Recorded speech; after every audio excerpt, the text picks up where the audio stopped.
Recruiting's taking a turn for the better, and Alabama's on the way to check out a quarterback.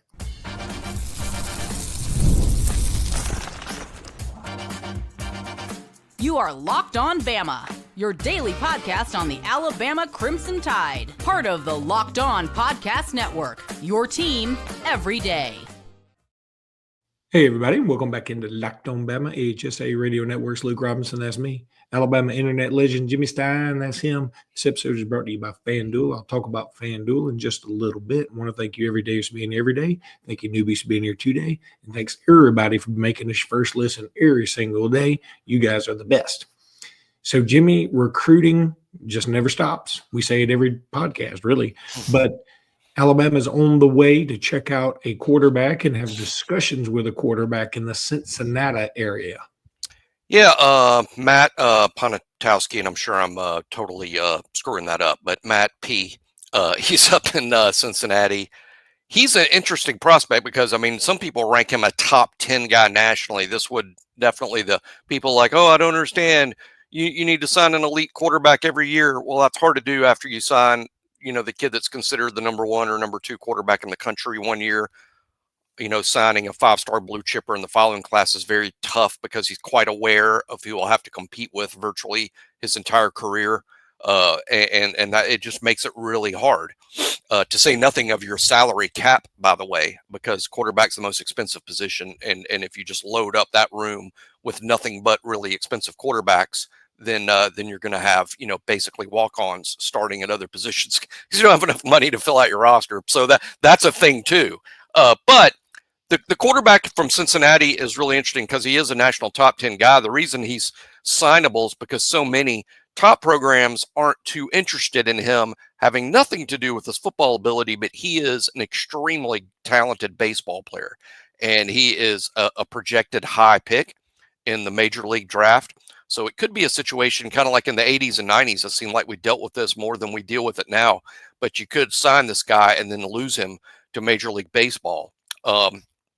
So that's one of the, so I think you talk with him to see, where he stands with baseball. Would he like to play both? Obviously, Alabama's open to doing that. They've offered that opportunity to other players before. Dylan Lonergan was offered the opportunity to play both. And for whatever reason, baseball just didn't work out for him. I think he had an injury one year and then just kind of picked football for a while. It'll be interesting to see if Lonergan also plays baseball at Boston College. I doubt it because I think he's going to be the starting quarterback up there. But anyway, Matt P. is one of the big names that's left on the Alabama quarterback board. I'm personally fine with just my idea or my suggestion that you just invite some lower ranked 3-star type kids to camp side by side, get 5 or 6 of them that you think have a chance, and basically make them compete for the scholarship offer. If you do well, let's remember Cam Ward, first pick in the draft, signed with an FCS school, out of high school. The kid that's supposed to be the starting quarterback at Iowa this fall that they're super excited about came from an FCS school. It's a challenge. It's not easy. What I'm suggesting is extremely difficult to do. But somewhere out there is a 3-star who's going to sign with an FCS school that's going to end up being an elite quarterback prospect down the road. You just have to smartly pick who that guy might be. Let's remember other guys, Luke, that were summer backup plans at Alabama. Gardner Minshew, Brock Purdy. These are 2 guys in the NFL right now. They were available to Alabama in the summertime. In the summer, they were available before they entered school that fall because of their situations. And neither one of them ended up at Alabama, but they both almost did. And look how their careers ended up. So there are these stories out there. You just have to be really smart. I think it's a heck of a challenge. I think it's a fun challenge. It's fun from where we sit, Luke. But, Nick Sheridan, for instance, I mean, his career is on the line with every quarterback he picks, right? I mean, his career rises and falls with the quarterback play at his position. Just taking flyers on FCS kids is not something that might appeal to a guy whose job depends on the performance at the position. But, hey, look, you got Keelan Russell. You got Austin Mack.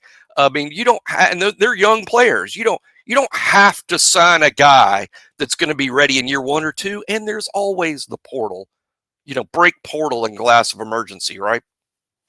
Yeah, and I think the most underrated aspect of what you said was the financial side of this. Yeah. I mean, if you can't do a Keelan Russell on one class and then come back and sign another 5-star in another class. It's just it's not feasible. I mean, you have enough money to protect him. The NFL doesn't have $50 million backups either, absent the Falcons, who I still say mangled their quarterback situation a year ago by signing Kirk Cousins to all the money in the world and then drafting a quarterback at number 8. And they're like, why is everybody complaining? Look, we got Penix. Look how good he is. Yeah, you can't afford players at other positions because you got a $50 million backup quarterback. So I'm just saying the NFL, with their infinite money, they don't have, and they only have one expensive quarterback at a time. Okay, Alabama also on the road to Murray to see Mr. Tank Jones. Now, I know he came out with his teams that he will be visiting. Is the Alabama visit date still under wraps, or did that still under wraps? Still under wraps. For whatever reason, they're not public with it yet. Alabama knows and Tank knows, but for whatever reason, they haven't been public with it. The only thing he's been public with is the Auburn visit, which I think might even be this weekend. It is, but why? Why make that I don't know. Secret? I mean, I literally don't know. I don't. I'm sure they have a reason. His recruitment, I mean, this is a national elite prospect. You got to remember, too, that these guys, even though most of them now have agents, this is the first and only time they've ever been through this process, and it's usually being handled by a parent or someone close to the family, or in some cases, the kid himself. And they've never done this process. They've only read about it, or they get advice from people around them, including the high school coach. And St. Paul's has prospects all the time. I'm sure Ham Barnett, he's the head coach there. I'm sure he's helpful. But the point is, not all these recruitments look the same because it's a first time for all of these families for the most part. And speaking of prospects from Mobile, I got some news for you here. I know you will know this. This is good. Do you remember Captain Munnerlyn?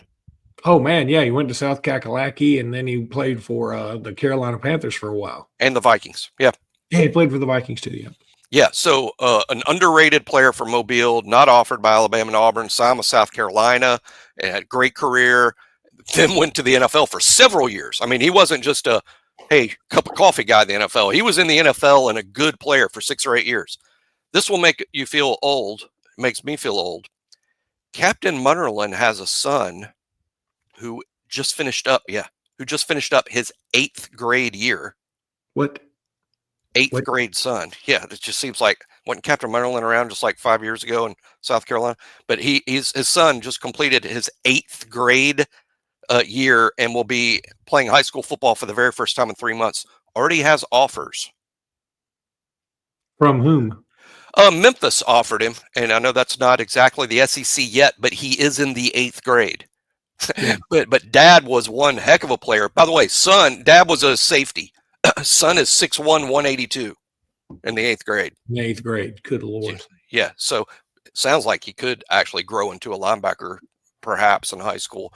But Dad was a heck of a player. Let's not miss, hey, Alabama, let's not miss on a Munnerlyn the second time around if he's great. And we'll see. There's a lot of development left to go here. I just thought, and by the way, his name is Cap. He goes by Cap Munnerlyn Jr., so he'll be easy to find. Cap Munnerlyn Jr. I mean, that is somebody that I definitely want to put on our radar because told you you'd like that story.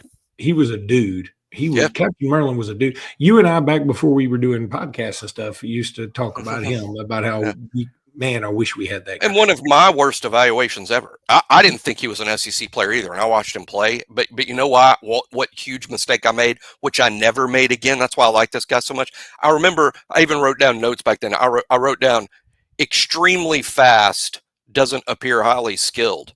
You know what? There's some things you can teach, but extremely fast you cannot. And I never made that mistake again. When they're extremely fast, they're SEC players. You figure out the rest later. You know, some other guys who were extremely fast, and that's Jaylen Brunson. He was a part of the NBA playoffs last night. And I'm going to tell you about FanDuel. because FanDuel's the best. The NBA playoffs are awesome. They've been a lot of fun this time around. I know some of y'all may not love the NBA, and so be it. But if you just watched that Boston Knicks game last night and you didn't enjoy it, you don't like basketball. Because the NBA playoffs are in full swing, and every night delivers highlight-worthy performances, major momentum shifts, and can't-miss moments. Whether it's a game-winning shot or a breakout player, there's never been a better time to get in on the action. FanDuel makes it easy to stay in the game before tip-off and while the game is going on. With player props, performance trends, and same-game parlays, fans have more ways than ever to play smart and win big. I'm telling you, I wonder if FanDuel, I didn't notice this last night. I wonder if they had something about, will two players score 39 points or more? Because Jason Tatum and Jaylen Brunson did that. And as I get a phone call right in the middle of all this. But, that's probably FanDuel saying, hey, thanks for the good live read. Are you new to FanDuel? It's the perfect time to sign up. Head to FanDuel.com to place your first $5 bet. If it wins, you get $200 in bonus bets. Make every moment more with FanDuel, official sports betting partner of the NBA. I know Jaylen Brunson's becoming one of my favorite pro athletes to watch. I mean, he's got some Mark Sears about him. Yeah. I mean, for Alabama fans out there unaware, Sears is sometimes compared to him. That's a little. I mean, Brunson's one of the best players in the NBA. Yeah. Mark Sears may not ever play in the NBA, so it's a bit of a stretch. But their games are similar-ish. But so you can see it when you watch Brunson. Boy, for a player to lift up the New York Knicks on his back and deliver them potentially to the East Finals for the first time in 25 years, if it happens, in Madison Square Garden with that Knicks following, that dude's got some will. There's some willpower in him. And I'll just say that I saw the mock draft recently after the lottery. They have LeBaron falling going, I think, 29 or 28 to the Phoenix Suns, which I would love because my son's still at Arizona State. I can go see LeBaron play. But at the same time, you're not ever going to convince me the NBA draft lottery isn't fixed because Luka Doncic goes to the Lakers and everybody's like, Dallas, what are you doing? And I was like, don't you worry. And they had a 1.8% chance to win the lottery and they get the Cooper Flag show. I'm not a conspiracy theorist, but on the other hand, I would have told Adam Silver myself before the ping pong ball drawing that, if the Mavericks win this, everyone's going to claim that it's a conspiracy theory, right? The Spurs, probably the most dedicated fan base in all the NBA.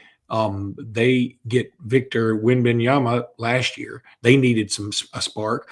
When LeBron came out, Cleveland just happened to get it. You just go on and on into the night about some of these, but I'm really not a conspiracy theorist. I think it's funny. And just by the way, you could end up with the Indiana, New York Eastern Conference Finals. And just to tie this all into Alabama, I'll say Derek McKee because he played for the Pacers for a while. Let's go back to the roster with number 79 on your roster. Yes. That's Mr. Mal Waldrop. He's fun to talk about because, first of all, positional versatility, right? I mean, when Alabama signed Mal, one of the things we were telling you guys is, I know this is a 3-star, but here's a reason to be excited about him. His positional versatility. I mean, a lot of offensive linemen can play 2 spots, but very few can play all 3 and excel at all 3. Mal Waldrop, so we talked about that's what makes him an interesting, good prospect, right? So check this out. First spring he's ever on campus, he's already played 2 positions. He played tackle and center in his first spring in the first 15 practices. That's pretty remarkable that he projects at center. Alabama, as you know, short on tackles this spring because of the injuries and everything else.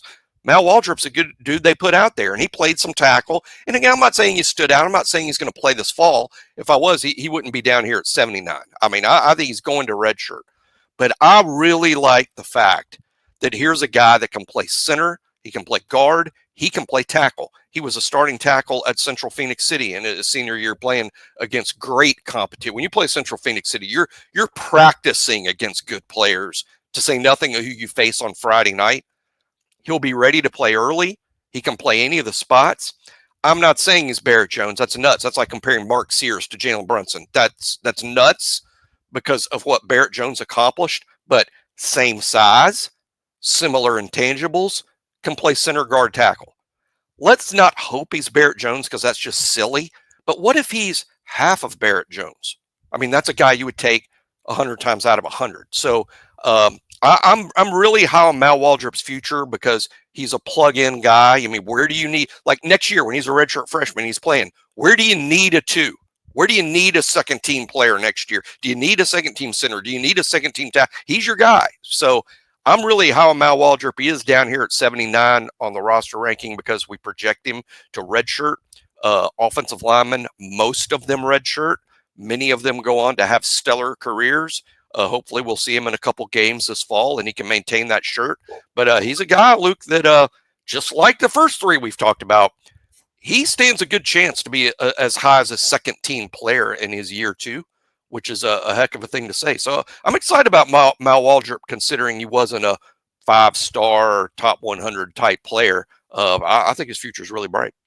You bring up Barrett Jones, and I'll say this to the day I die. You could make a case he's the most decorated college player of all time. Of all time. Okay. I know some people are like, Luke, you're out of bounds here. Okay. Maybe it's Tim Tebow or something, but I disagree. I mean, look, he couldn't win the Heisman because of the position he played, because of the positions he played. He played them all on the offensive line. He won about every award you can win. Did he have 3 national championships?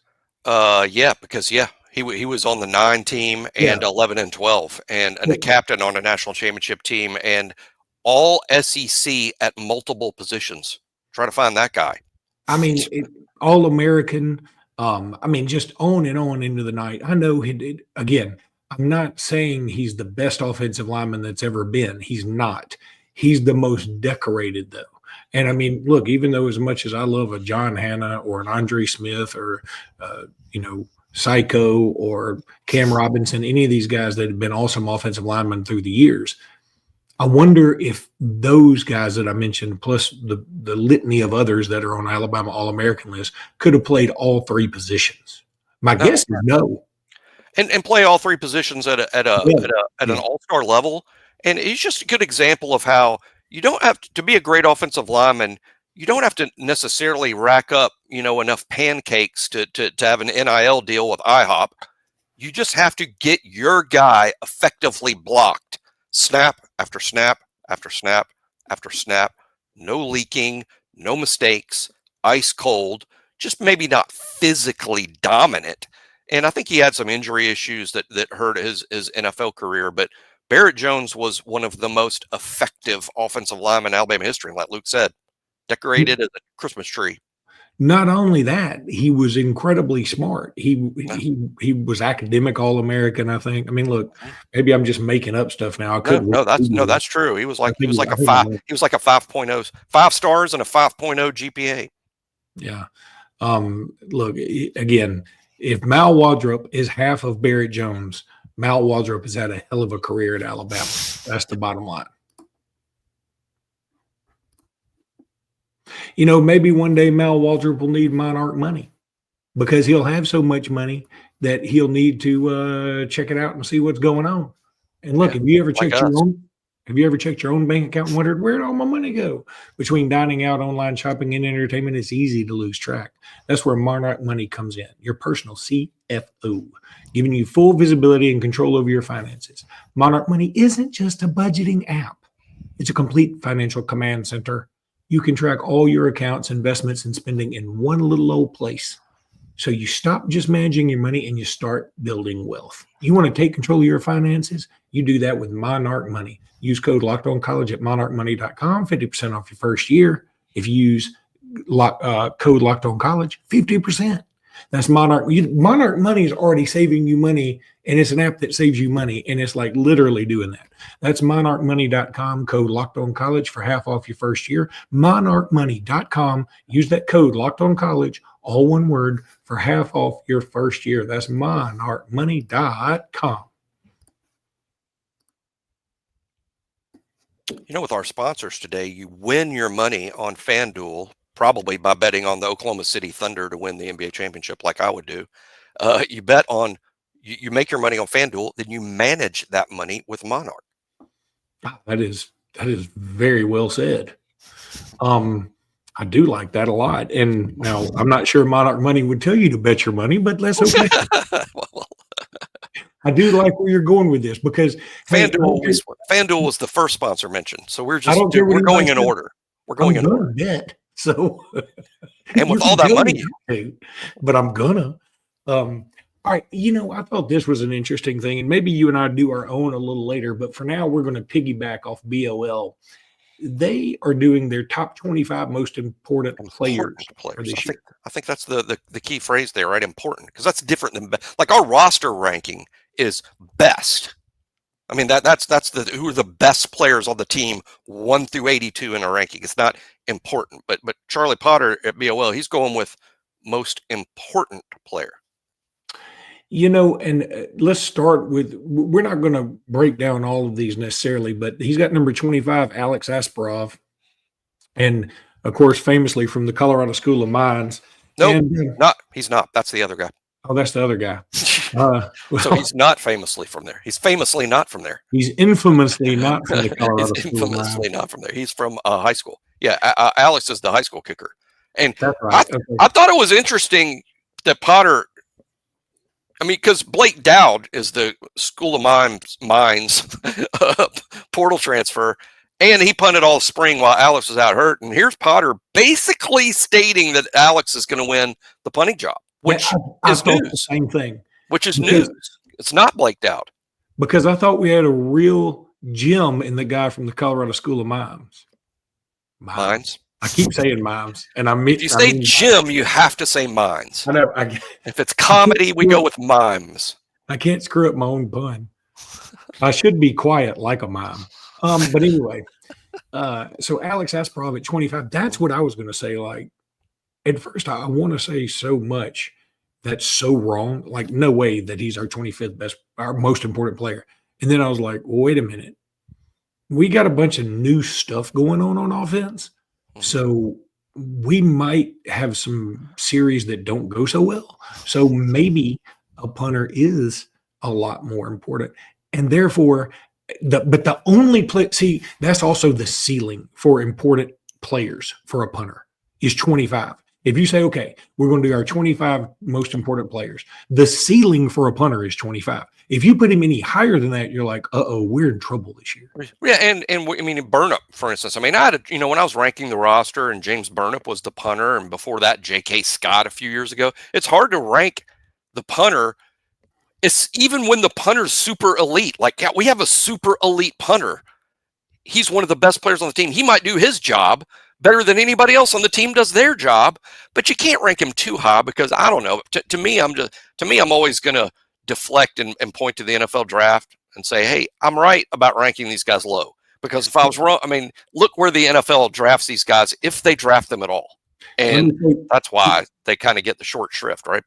Let me say this about punters, and so we can move on, because everybody's like, I didn't come to Locked On Punting.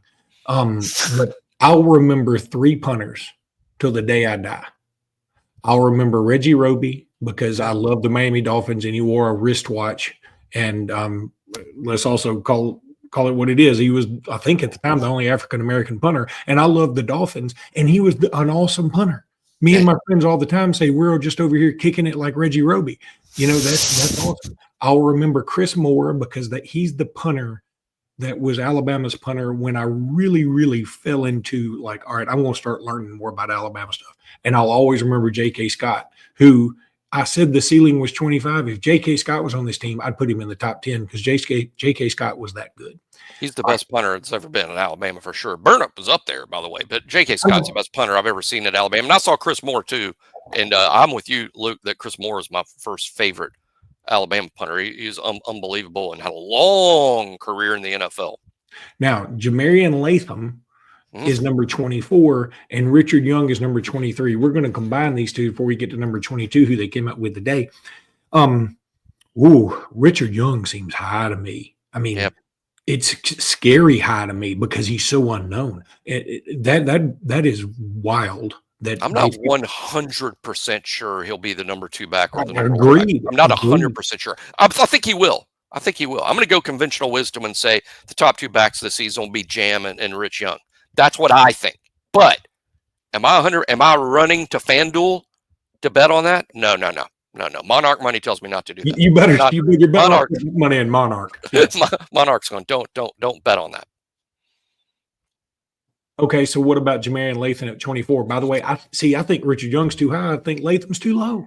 Well, I think Latham's going to be valuable situationally, but I mean, to me, Latham is like designated Wolf run stopper. And I mean, are we really going to play Latham on third? I'm not taking a shot at him.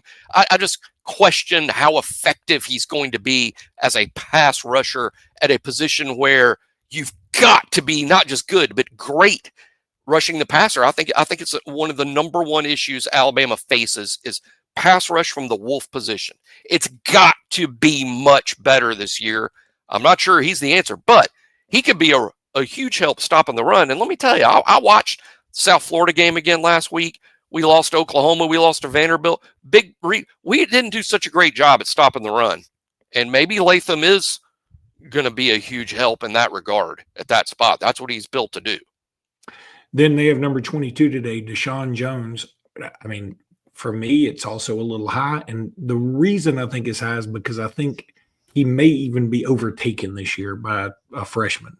That's my take on it. I'm not trying to put him down. I think Deshaun Jones is a really good player. I'm just saying I'm also high on the youngsters. And given a little bit of time, I think they may cut into his playing time.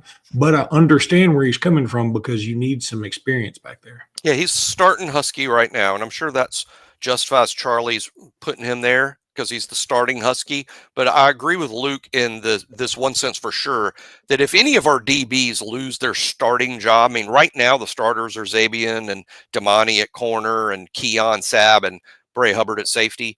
And Deshaun Jones is a starting Husky. If any of them lose their job, it would be Deshaun losing his job to either Drake Kirkpatrick or Ivan Taylor. I mean, I can see that happening. But again, I'm going to go conventional wisdom and say it doesn't happen, and the senior, the older kid's going to win out. And Deshaun, I like Deshaun Husky because he's a better cover guy than those younger safeties I mentioned, and I like having a cover guy there. But that's because I'm so used to Nick Saban having a pretty good cover guy at the star spot when Nick was here. Before we head out, I want to say one other thing. There's some breaking news, again, courtesy of BOL. We appreciate BOL out there. And Alabama is visiting an elite prospect today from the 2027 class. In fact, he's the number one player in 2027. That's LaDamian Guyton. Very, very well. He's number 4 overall. I take that back. I saw number 1. He's the number 1 edge and number 4 overall. Look. But smart money here is on Georgia 100%. This guy's at the Benedictine School out of Savannah. The smart money's on Georgia. And Athens is a lot closer to Savannah than Tuscaloosa is. But you never know when you got to get out there and go see him. And the fact that they're going out there to see this cat is big news. A lot of kids need to remember this because we're old. So we need to remember this. Young kids today, the kids that are being recruited right now that are 16, 17, even 18 years old, they've known no Alabama but Nick Saban's Alabama. That's the only Alabama they know. Alabama is the 27 Yankees to a lot of these kids growing up because that's the Alabama they know. Not that Alabama prior to Saban was anything to sneeze at. I'm just saying Nick Saban's Alabama is the all-time greatest dynasty in the history of the sport, and that's the only Alabama they know. So you've got to recruit every elite kid because there's a lot of elite kids out there who's grown up going, gosh, one day I'm going to play football. I want to play football for Alabama. I mean, there's a lot of kids out there that grew up that way, and who knows, maybe this is one of them. It would be nice to get in on an edge like that, but there's also your Tank Joneses of the world, and so I also want to get Tank Jones. So who knows? Anyway, that's going to do it for today's podcast. We'll be back tomorrow morning. Until then, roll tide, everybody. Roll Tide.